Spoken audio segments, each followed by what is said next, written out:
reflection. But here angle of incident and angle of reflection can't be equal. Either angle of incident is greater than angle of reflection or refraction, or angle of refraction is greater than angle of incident. ये क्या हो सकता है? अगर incident angle reflection angle से बड़ा भी हो सकता है या छोटा भी हो सकता है. इट्स डिपेंड अपॉन मीडिया, कौन सा मीडिया में कैसा है. तो यहाँ पे हम ये नहीं बोल सकते हैं, कभी भी नहीं बोल सकते हैं, कभी भी इक्वल नहीं हो सकता है. Angle of incident and angle of reflection will can't be equal, कभी भी इक्वल नहीं हो सकता है. क्लियर? क्योंकि यहाँ पे मीडिया चेंज हो रहा है. कोई सेम मीडिया अगर रहा है तो वहां पे रिफ्लेक्शन होगा ही नहीं. अगर लाइट ट्रेवल कर रहा है एयर में, तो एयर में ही ट्रेवल कर रहा है तो वहां पे कोई रिफ्लेक्शन होगा ही, कोई बेंडिंग मूवमेंट होगा ही नहीं. जब बेंडिंग मूवमेंट नहीं होगा तो वहां पे कोई रिफ्लेक्शन नहीं होगा.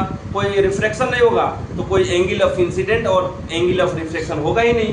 तो यहाँ पे कभी भी ये दोनों एंगल इक्वल नहीं हो सकते. ये वहां पे एक लॉ था, वहां पे एक रूल था कि दोनों इक्वल है, लेकिन यहाँ पे इक्वल नहीं है.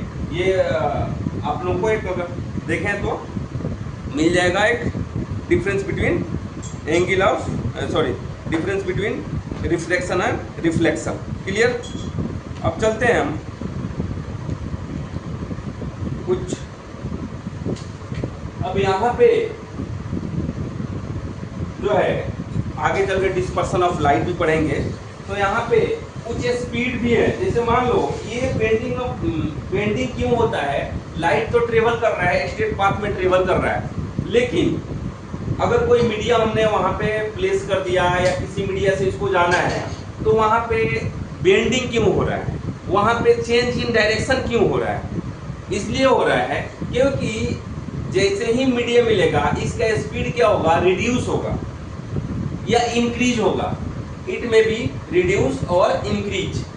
तो अगर रिड्यूस होगा तो उस केस में क्या होगा?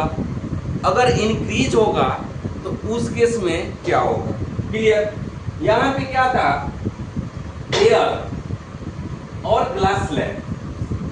Glass slab is denser media as compare to air.